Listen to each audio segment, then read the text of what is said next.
बिस्मिल्लाहिर्रहमानिर्रहीम। Dear students, this is Bilal Hasan, your physics teacher.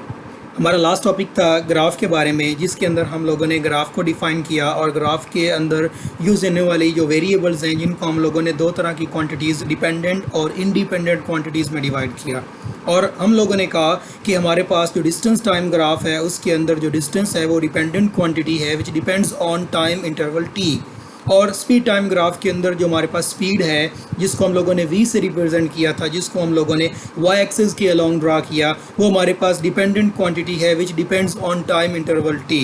तो graph के टॉपिक को एक्सप्लेन करने के बाद हमारे पास आज का टॉपिक है that is equations of motion. Equations of motion को हम लोग ग्राफ की हेल्प से ही एक्सप्लेन करेंगे और उनको हम डिराइव करेंगे। चैप्टर नंबर 2 का सबसे इम्पोर्टेंट जो लॉन्ग क्वेश्चन है जो चैप्टर नंबर 2 में से बनता है वो हमारे पास 3 इक्वेशंस ऑफ मोशन है कि इन 3 इक्वेशंस के अंदर से एक इक्वेशंस जो हमारा एग्जामिनर है या आप लोगों का टीचर है वो किसी भी टेस्ट के अंदर ज़रूर इस चीज़ को मेंशन करेगा अगर वो चैप्टर नंबर 2 का कंप्लीट टेस्ट ले रहा है। तो हम इक्वेशंस ऑफ मोशन को अंडरस्टैंड करते हैं with the help of graph. Just like consider a body moving with initial velocity vi। जैसा कि हम लोगों ने वेलोसिटी को कंसिडर किया कि अगर हम मोटर बाइक को ही स्टार्ट करते हैं और हम उसका एक्सेलरेटर दबाते हैं तो क्या होता है कि गाड़ी की रफ्तार आहिस्ता आहिस्ता बढ़ती है। तो जो पहली वाली उसकी वेलोसिटी थी, जस्ट लाइक ऑब्जेक्ट रेस्ट में था, तो उसकी इनिशियल वेलोसिटी उसको हम vi से रिप्रेजेंट करते हैं जो कि 0 होगी। और जब हमारी गाड़ी 100 या 80 किलोमीटर पर आवर की रफ्तार पर पहुंच जाएगी तो वो उसकी फाइनल वेलोसिटी होगी जिसको हम लोगों ने vf से रिप्रेजेंट करना है। तो आइए इस ग्राफ की मदद से हम अपने इसी एग्जांपल को दोबारा फिर से एक्सप्लेन करते हैं। Consider a body moving with initial velocity vi in a straight line with uniform acceleration a। Its velocity becomes vf after time interval t. The motion of body is described by speed time graph as shown in figure 2.26 by line AB। जैसा कि हमारे इस given figure के अंदर, given graph के अंदर जो line AB है ये हमारे पास उस ऑब्जेक्ट की एक्सेलरेशन को डिस्क्राइब कर रही है। The slope of line AB is acceleration A. The total distance covered by the body is shown by the shaded area under the line AB. Equations of motion can be obtained easily from this graph। जैसा कि अगर हम इस graph को अपने graph के concept को मद्देनज़र रखते हुए एक्सप्लेन करें तो हमारे y एक्सिस के अलॉन्ग यहाँ पे स्पीड दी गई है और x एक्सिस के अलॉन्ग यहाँ पे टाइम दिया गया है। तो जो इस बात को वजाहत करता है कि ये जो ग्राफ हमारे सामने बना पड़ा है ये स्पीड टाइम ग्राफ है, ना कि डिस्टेंस टाइम ग्राफ।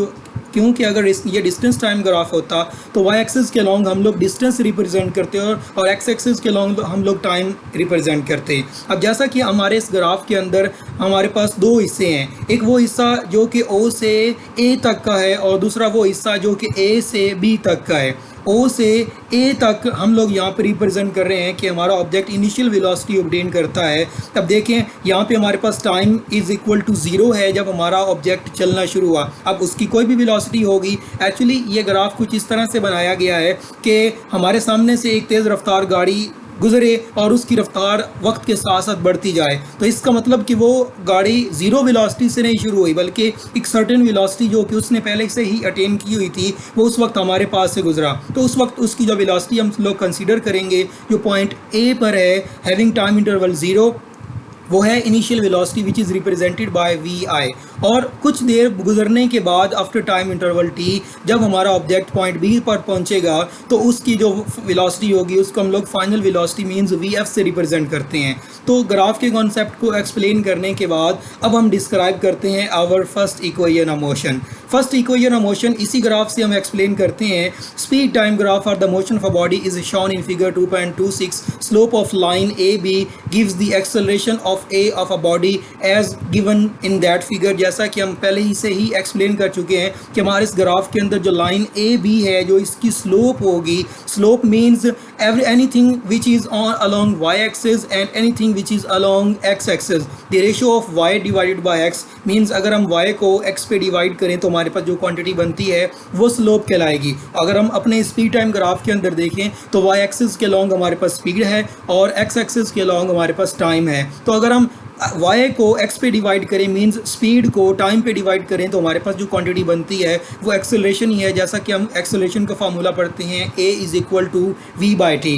तो आइए अब हम मज़ीद इक्वेशन नंबर 1 जो कि फर्स्ट इक्वेशन ऑफ मोशन है उसकी डेरिवेशन की तरफ चलते हैं। जैसा कि हम पहले बता चुके हैं the slope of line A B which is equal to B C over A C कि anything along Y axis divided by anything along X axis. तो इसलिए हम लोगों ने B C divided by A C लिखा। तो next step के अंदर हम लोग इनकी वैल्यूज़ को देखते हैं कि हमारे पास जो लाइन बी सी है इसकी एग्जैक्टली वैल्यू हमारे पास नहीं है, क्योंकि हम जानते हैं ओ से ए तक की वेलोसिटी इनिशियल है और ओ से बी तक की वेलोसिटी फाइनल है। मींस इसी तरह कि हमारे पास बी से सी तक की वेलोसिटी मिसिंग है। अब इस बात को समझने के लिए आप एक छोटी सी एग्जांपल कंसीडर करें कि यूँ समझें कि आप अपने रूम के अंदर ऑलमोस्ट सेंटर पे बैठे हैं। जैसा कि हमारे पास ये पॉइंट सी है, तो अगर हमसे कोई पूछे कि जो बी से सी तक का डिस्टेंस है अगर उसकी हम अंदर ऐड अप कर दें सी से लेकर डी तक का डिस्टेंस, तो वो टोटल लेंथ उस दीवार के बराबर होगा जो हमारे रूम की दीवार है। अब इसी तरह हम अगर इन दोनों अल्फ़ाबेट्स को ऐड अप करते हैं कि टोटल डिस्टेंस बी से डी तक का वो एग्जैक्टली इक्वल होना चाहिए बी से सी और फिर सी से डी तक का डिस्टेंस। इसीलिए हम लोगों ने यहाँ पे इस इक्वेशन को मॉडिफाई किया, that is B D is equal to B C plus C D. और अगर हमें अपनी इक्वेशन बी सी के अंदर बी सी की वैल्यू चाहिए तो जो सी डी है वो इक्वेशन की दूसरी तरफ जाके नेगेटिव हो जाएगा, उसके अंदर से माइनस हो जाएगा। तो हम इसी इक्वेशन को लिखते हैं that is B D minus C D which is equal to B C. अब ये बी सी की वैल्यू जो कि B D minus C D आई है हम ऊपर वाली इक्वेशन के अंदर पुट करते हैं तो हमारे पास जो slope of line A B है वो बन जाती है that is B D minus C D divided by A C. तो अब हम अपने ग्राफ को दोबारा फिर से देखते हैं तो हमें ये नज़र आता है कि ओ से ए तक का जो डिस्टेंस है वो हमारे पास इनिशियल वेलोसिटी वी आई है। और इसी तरह अगर हम इस कमरे की दीवार को इस कमरे की दीवार से कंपेयर करें तो ये दोनों की लंबाई बराबर होगी। और इसी तरह अगर हम अपने कमरे की छत और अपने कमरे के फ़र्श की लंबाई को मेजर करें तो वो अभी आलमोस्ट दोनों इक्वल होंगे। तो इसी तरह हम लोग यहाँ पे कंसीडर करते हैं कि जो हमारे पास जो सी डी है वो एग्जैक्टली इक्वल है ओ ए के, जिसकी वैल्यू यहाँ पे वी आई के बराबर है। और जो हमारे पास बी डी है वो एग्जैक्टली इक्वल है ओ और इस बी के बराबर जिसकी वैल्यू वी एफ है। और इसी तरह ए सी और ये ओ डी आपस में बराबर हैं। इसी तरह जो ए सी है और ओ डी उन सब की वैल्यू टाइम इंटरवल टी के बराबर होगी। तो इस ग्राफ को एक्सप्लेन करने के बाद हम वो तमाम वैल्यूज़ लिखते हैं जो कि बी डी के बराबर वी एफ के बराबर आती हैं, C D which is equal to we I and line interval that is AB which is the gives the acceleration of a body। और जो हमारे पास लाइन AC है वो हमारे पास टाइम को शो करती है। तो ये तमाम की तमाम वैल्यूज़ जब हम अपनी इस ऊपर वाली इक्वेशन में पुट करते हैं तो हमारे पास ये इक्वेशन चेंज होकर कुछ इस तरह से बनती है। हम उसके पढ़ते हैं that is A is equal to V F minus we I divided by T. याद रखिए कि slope of line A B की value that is give the acceleration of a body. और B D this is known as V F, C D which is equal to we I and A C that is equal to time interval T. अगर हम यहाँ पे time interval T को जो यहाँ पे divide हो रहा है एक्सेलरेशन के साथ ए के साथ मल्टीप्लाई करें तो हमारे पास ये इक्वेशन बन जाएगी that is a t which is equal to V F minus we I and that is the final result. और इसी को हम नाम देते हैं the first equation of motion. तो फर्स्ट इक्वेशन ऑफ मोशन को एक्सप्लेन करने के बाद इसी ग्राफ को हम मज़ीद एक्सप्लेन करते हैं हमारी सेकंड इक्वेशन ऑफ मोशन की तरफ। जिस तरह हम लोगों ने first equation of motion explain की, सेकंड इक्वेशन ऑफ मोशन भी बिल्कुल वैसी ही है, सिर्फ थोड़ी सी उसमें चेंजिंग की जाती है। In speed time graph as shown in 2.26 the total distance covered by a body, the total distance as traveled by a body is equal to the total area of OABD।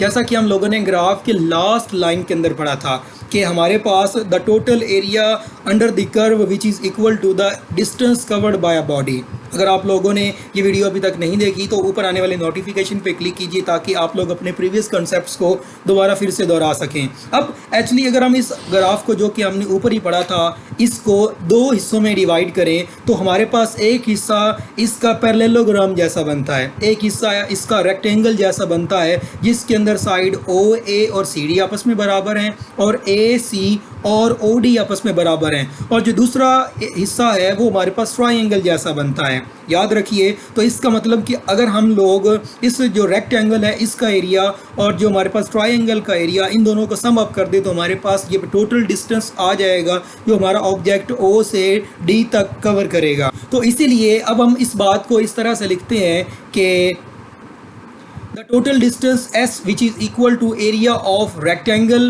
that is OACD and area of triangle which is ABC। तो अगर हम इन दोनों के areas को अलग अलग निकालें, जो इस तरह के हमारे इस ग्राफ के अंदर इस एरियाज़ को निकाल के उनकी वैल्यूज़ दी गई है, और अगर हम उनको इस फर्स्ट इक्वेशन में पुट कर दें तो हमारे पास वो टोटल डिस्टेंस आ जाएगा जो हमारा ऑब्जेक्ट कवर कर चुका है। तो सबसे पहले हम लोग अपनी इस जो हमारे पास रेक्टेंगल है उसका एरिया कैलकुलेट करते हैं। तो रेक्टेंगल का एरिया बहुत ही सिंपल है, जैसा कि हम लोग सिंपल एरिया के तौर पर लेते हैं। Area means length into width. अगर हम किसी भी रेक्टेंगल की लंबाई को उसके चौड़ाई के साथ मल्टीप्लाई कर दें तो हम लोग रेक्टेंगल का एरिया कैलकुलेट करेंगे, जैसा कि हम लोग स्क्वायर का एरिया कैलकुलेट किया करते हैं। तो area of rectangle that is OACD which is equal to OA multiply OD। अब देखिए यहाँ पे OA से मुराद इसकी विड्थ है और OD से मुराद इसकी लेंथ है। तो लेंथ को विड्थ से मल्टीप्लाई करें तो हमारे पास एरिया ऑफ रेक्टेंगल आ जाएगा। तो हम जानते हैं कि OA से मुराद इनिशियल वेलोसिटी VI है और OD से मुराद हमारे पास टाइम इंटरवल T है, और हम OA और OD की वैल्यू को अगर हम पुट करते हैं अपनी इस इक्वेशन के अंदर तो हमारे पास यही इक्वेशन चेंज हो जाती है, that is area of rectangle OACD which is equal to VI cross T। याद रखिए OA initial velocity that is VI है और OD से मुराद वो टाइम इंटरवल है जो हमारा ऑब्जेक्ट अपना डिस्टेंस को कवर करने के लिए लेता है। तो ये तो था एरिया ऑफ रेक्टेंगल। अब हम कैलकुलेट करते हैं एरिया ऑफ ट्राइंगल। अब जैसा कि हम लोग जानते हैं, अगर ये OACD एक रेक्टेंगल है और अगर हम यहाँ से एक सेंटर पे एक लाइन लगाएं जो कि O को C से टच करें, तो इसका मतलब कि जो भी एरिया ऑफ रेक्टेंगल होगा वो हाफ हो जाएगा, हाफ अपर पार्ट में रह जाएगा और हाफ लोअर पार्ट में रह जाएगा। तो अगर हम इसी बात को ऊपर वाले ग्राफ के अंदर आते हैं तो इसका मतलब कि जो मुकम्मल हमारे पास रेक्टेंगल थी that is A and something point VF B and C, अगर हम इसी को हाफ सेंट्रल लाइन से डिवाइड कर देते हैं तो हमारे पास ये दोनों तरफ ट्राइंगल्स बन जाएंगी। तो जितना एरिया इस ट्राइंगल का होगा उतना ही एरिया इस ट्राइंगल का होगा। तो इसीलिए हम यहाँ पे एरिया ऑफ ट्राइंगल को 2 पे डिवाइड करते हैं। तो एरिया ऑफ ट्राइंगल के लिए हम फार्मूला लेते हैं that is area of triangle that is ABC which is equal to half into AC multiply BC, कि ये जो हमारे पास AC है that is the length of that triangle which is multiply with the side BC, जैसा कि हम लोगों ने एरिया ऑफ रेक्टेंगल के अंदर किया था, the area which is equal to length multiply width. तो बिल्कुल same in the case area of जो ट्राइंगल है उसके अंदर भी हम लेंथ को विड्थ से मल्टीप्लाई करते हैं, लेकिन इसका चूँकि एरिया हाफ होता है इसलिए इसको हम 2 पे डिवाइड करते हैं। तो 1/2 इंटू AC क्रॉस BC, तो जिस तरह हमने OA और OD की वैल्यूज़ पुट की थी